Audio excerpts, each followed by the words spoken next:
नमस्कार दोस्तों, आपका सिद्धि का चैनल पर बहुत बहुत स्वागत है। श्री राम से बड़े योद्धा थे लक्ष्मण। जानिए रामायण की ये अनसुनी गाथा। इससे पहले कि हम ये वीडियो शुरू करें, आप सभी से निवेदन है कि अगर आप इस चैनल पर नए हैं तो हमारे चैनल को सब्सक्राइब कर वीडियो को लाइक और शेयर ज़रूर करें, जिससे कि समय समय पर आपको हमारी वीडियो के नोटिफिकेशन मिलते रहें। प्रभु श्री राम ने भी माना कि उनसे बड़े योद्धा थे लक्ष्मण। जब भी श्री राम का नाम लिया जाता है तो स्वयं ही हनुमान जी की राम भक्ति का स्मरण हो जाता है।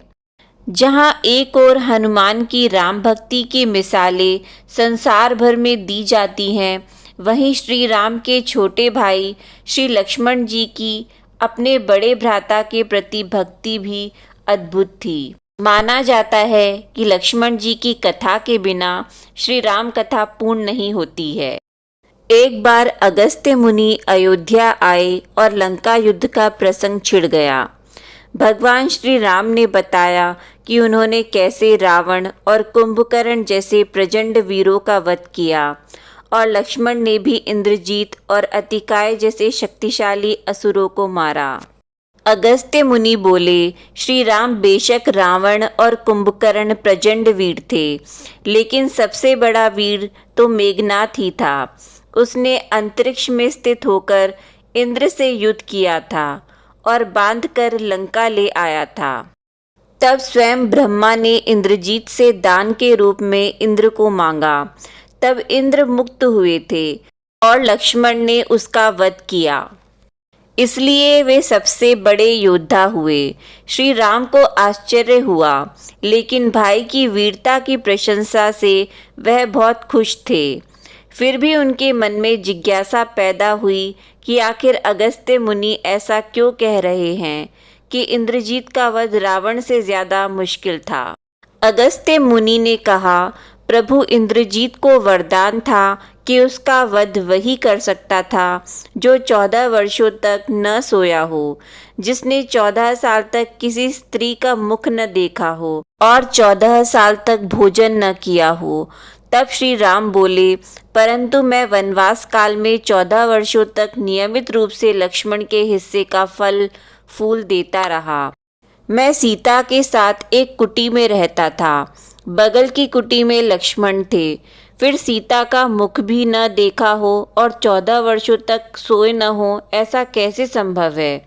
अगस्त्य मुनि सारी बात समझकर मुस्कुराए और बोले, प्रभु से कुछ छुपा है भला।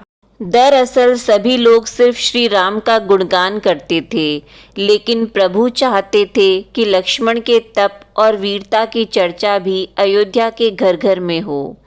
अगस्त्य मुनि ने कहा, क्यों न लक्ष्मण जी से पूछा जाए। लक्ष्मण जी आए। प्रभु ने कहा कि आपसे जो पूछा जाए उसे सच सच कहिएगा। प्रभु ने पूछा, हम तीनों 14 वर्षों तक साथ रहे, फिर तुमने सीता का मुख कैसे नहीं देखा?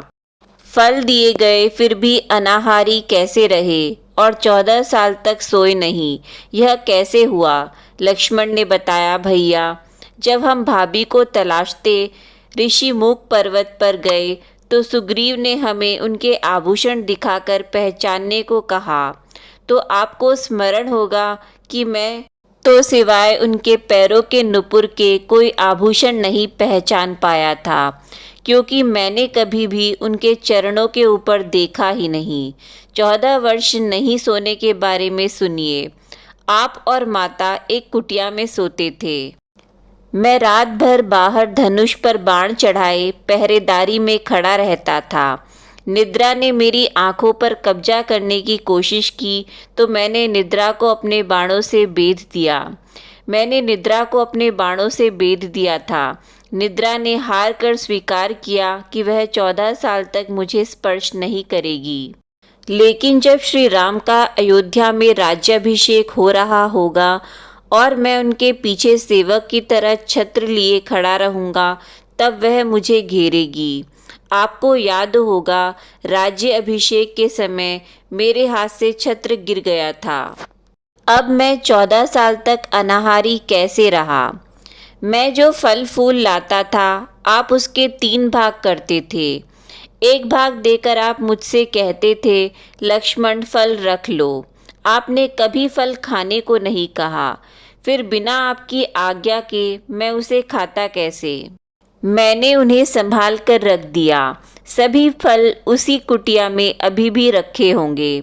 प्रभु के आदेश पर लक्ष्मण जी चित्रकूट की कुटिया में से वे सारे फलों की टोकरी लेकर आए और दरबार में रख दिया। फलों की गिनती हुई। 7 दिन के हिस्से के फल नहीं थे।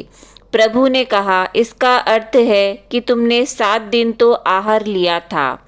लक्ष्मण जी ने 7 फल कम होने के बारे में बताया। उन 7 दिनों में फल आए ही नहीं। जिस दिन हमें पिताश्री के स्वर्गवासी होने की सूचना मिली, हम निराहारी रहे। जिस दिन रावण ने माता का हरण किया, उस दिन फल लाने कौन जाता?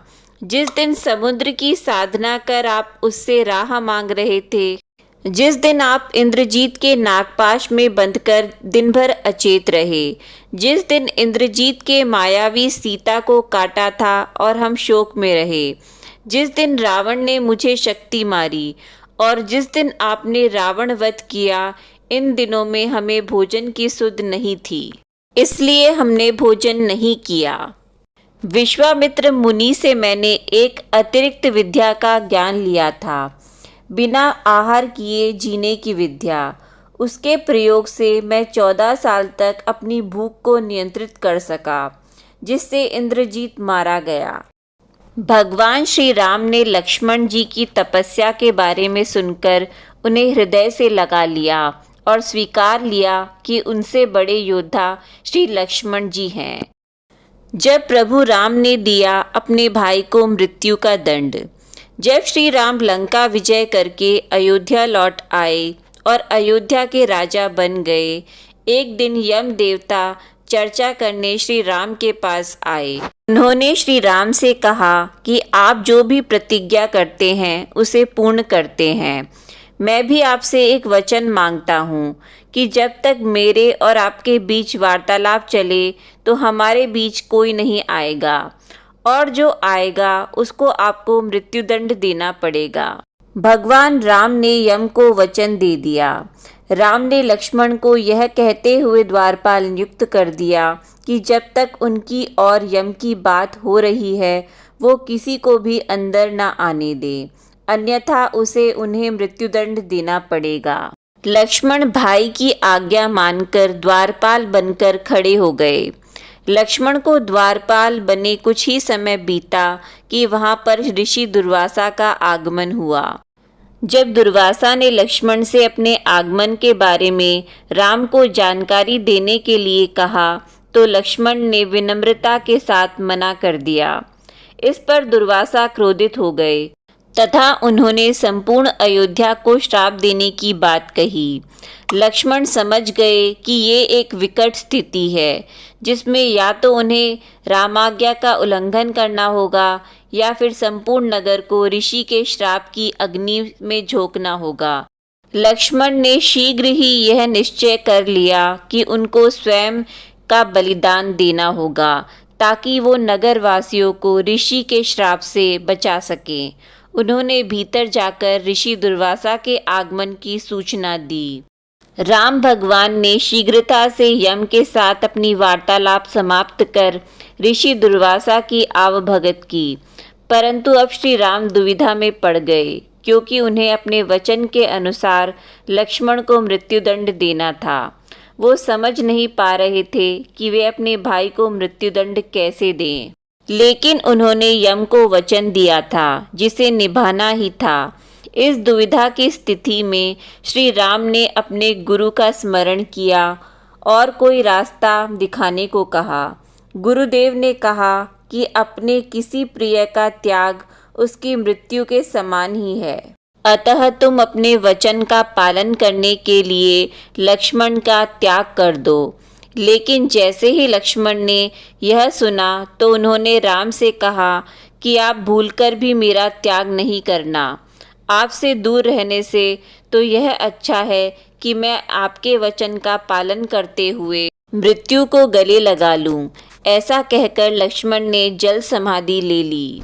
तो दोस्तों, आपको ये जानकारी कैसी लगी? कृपया कमेंट करके ज़रूर बताएं। वीडियो पसंद आया हो तो लाइक ज़रूर करें और ऐसी ही और भी बहुत सारी कहानियों को सुनने के लिए हमारे चैनल को सब्सक्राइब करना ना भूलें। आपका वीडियो देखने के लिए बहुत बहुत धन्यवाद।